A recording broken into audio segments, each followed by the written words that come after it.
مینه ومنئ درنو لیدونکو بیا هم له یوه نظم سره راڅرګند شوي یو. هیله ده ستاسو د شعر ذوق به خړوب کړي.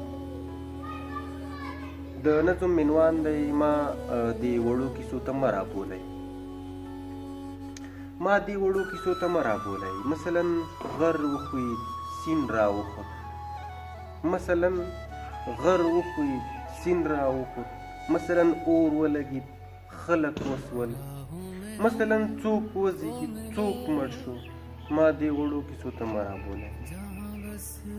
ما دې وړو کیسو ته مه رابولئ. نه نه په ما به سیاست نه پالئ. نه نه په ما نصیحتونه مه کړئ. نه نه زه دا احمقتوبونه نه کړم. ما دې وړو کیسو ته مه رابولئ.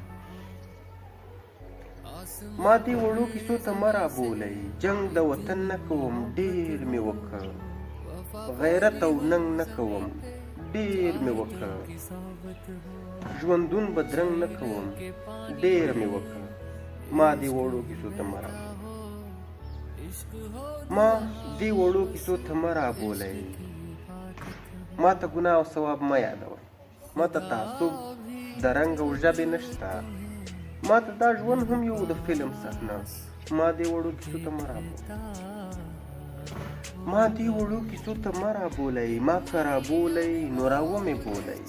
چېرته چې مینه وي نفرت نه وي. چېرته چې تنده وي د عشق د اوبو. چېرته چې خلک ثوابونه ګټي یعنې د مینې په نوم زړه ورکوي. ما که رابولئ نو راومې بولئ.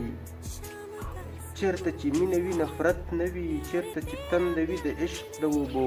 چېرته چې خلک ثوابونه ګټي یعنې د مینې په نوم زړه ورکوي. یعنې د حسن مخکې سر ټیټوي. یعنې د حسن مخکې سر ټیټوي. یعنې چې نور کاروبار ونه لري. یعنې چې رب مذهب ادب وي مینه. یعنې کلتور وي او نسب وي مینه. مننه.